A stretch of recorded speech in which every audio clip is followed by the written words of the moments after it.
Hello and welcome. I'm Shalene from Cornerstone, here with Rachael Carrott from Adopt South and Vicky Pike from Adoption East Midlands to talk about how VR program is used within their services. My name is Rachael Carrott. Everyone calls me Kaz. I'm an assistant team manager, but I'm a training and development social worker predominantly, and I work for Adopt South, which is the regional adoption agency for Hampshire County Council, Isle of Wight Council, Portsmouth City Council, and Southampton City Council. Hi, I'm Vicky Pike. I am team manager in adoption support at Adoption East Midlands. Our local region is Nottinghamshire County Council, Derbyshire County Council, Nottingham City and Derby City. Why did your RAAs choose VR? So for Adopt South, the use of virtual reality within our team, within our social workers, actually predates the regional adoption agency coming together. Hampshire County Council Adoption Services were using it, Hampshire Fostering Services were using it. So it was a tool that a lot of our staff were familiar with. But, the technology is really innovative, it's really powerful. The feedback that we get from our families that we work with is always brilliant, and there's no training tool quite like it. We like to be innovative, taking the lead in some of this work. So for us, it's a no-brainer. I think in Adoption East Midlands, I think the driver towards using the VR was around creating stable placements and really enabling families to have a much deeper understanding about the needs of their child. And I remember sort of being in the first discussion about it and just having that sort of wow moment when I first saw the Carnaby Street video and the in utero video, and I realised the potential of it straight away. And from that point on, it was like, we have to use this, because I can absolutely see where we could move all our families into for the better of them all as a family and for the children and for longer term understanding when there are challenges. I think for anybody, as soon as you see the content, you'll know and understand straight away why it's of value. So we're going to look next at where you've embedded VR into your REAs and what that looks like. So virtual reality is kind of used across all sort of aspects of our adoption service.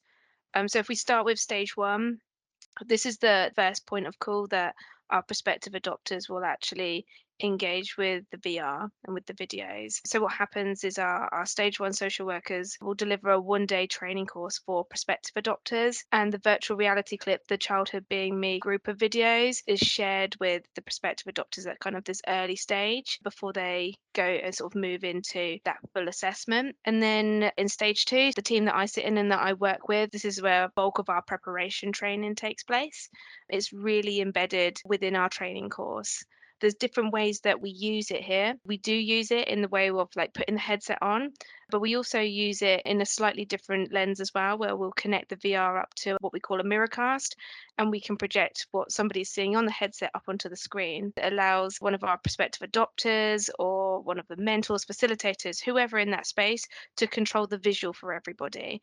So we can target certain areas that we want to cover in terms of our sessions and themes. For instance, the brain development, we're looking up at those brain synapses, those neural pathways, those connections.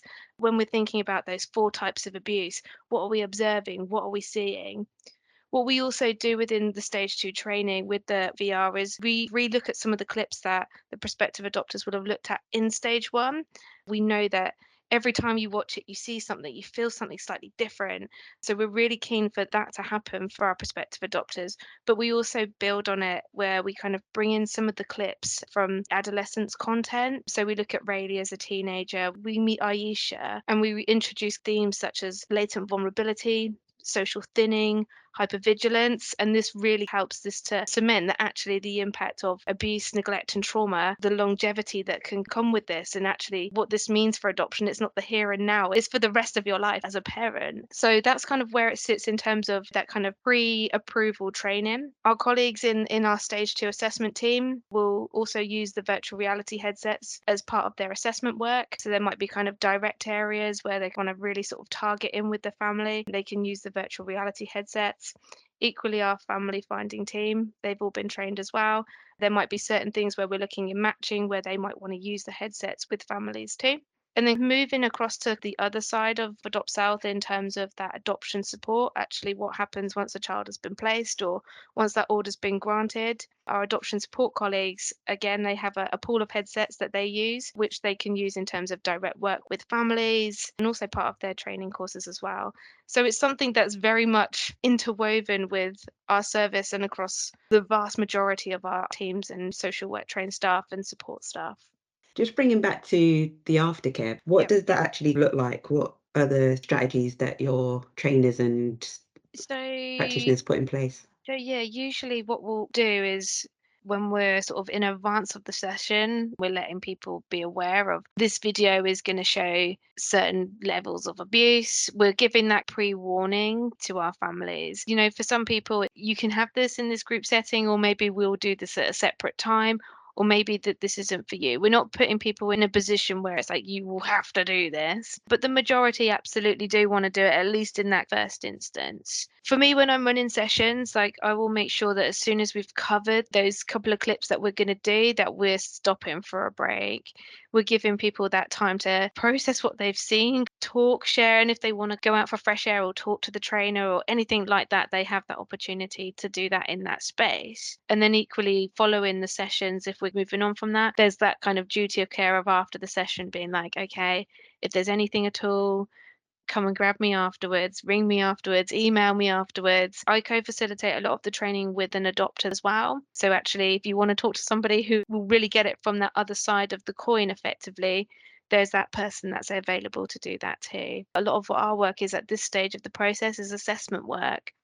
And we have to understand what's their kind of trigger points and things that they're going to struggle with. Sometimes we kind of have to challenge people to get that information out. But when we do that, that makes our assessments have better quality evidence and understanding, which in turn leads us to getting better matches for children and for families. So we do have that support. The beauty of the VR is everybody views it very differently. Like what they see in a film, you might not have seen. They've seen something that's really stood out for them. It's their own reflections, isn't it? And it's how it brings about a narrative that you might not have got through simply asking a question, or they might not have realised that there was something underlying for them that they hadn't realised was a trigger for them. And I think certainly what we've been hearing back from partners is that it's allowing a space for people to reflect on that and to get support if they need support. And if the right time isn't now, that's okay. It's better that they are aware of that, and that actually for a child, they've not been placed in a situation where actually it's not been the right journey for them. So like you say, in assessment, it's really important to be having these really detailed conversations to understand each other better, isn't it? I agree, and I think those layers of revisiting the experiences as you move through the journey in adoption is really valuable. And sometimes adopters need help to see that. So like sometimes we've had adopters say, oh, I've seen this, I don't need to come. And we're sort of explaining that we'll be thinking about this really differently this time. It is the same experience, but stay with us and let us help you to see that you'll see something really different now because you've grown. And I think it's an opportunity, you know, when you give adopters opportunities throughout the process, pre-approval, through match, then into placement, and then into longer term placement, people can see how they've grown. And I think that's positive for people because that's empowering, isn't it, to know how much you've grown in your understanding of yourself and others and your child, which is ultimately our goal. I completely echo that. Something that I always share as a trainer when I'm facilitating with VR, and I know that they've seen some of these videos before, as I talk about, you know, run this training, I don't know, 200 times, right? But actually, every time we do it, I can guarantee there's always something that we've not talked about that comes up in discussion and something we go, oh, yeah, hadn't thought about that, hadn't seen that, hadn't considered that. So I always kind of go in with I promise you, you will see something different. I see something different every time. And people kind of go, oh, okay, we'll give you another shot then, like see what you come out with, Kaz. But it's true, isn't it? It's absolutely true. I think particularly in adoption support, I think sometimes we've got the different parenting styles, haven't we? And it's recognised actually sometimes people don't think they're doing therapeutic parenting, but they are doing therapeutic parenting, but they didn't realise that, and it's building the confidence as well, isn't it? Absolutely. And I think that point that Kaz has made about there's always something different to talk about. And that's because as people, we're so different. And the VR impacts on people so personally and individually. That's the value of it, is that it speaks to you as an individual. Like, I've seen Carnaby Street loads of times, but I experienced it completely differently every time, because I might be in a different mood every time. I might be more tired one day than another. I might be feeling more emotional one day than another. And then, sometimes I cry, sometimes I don't.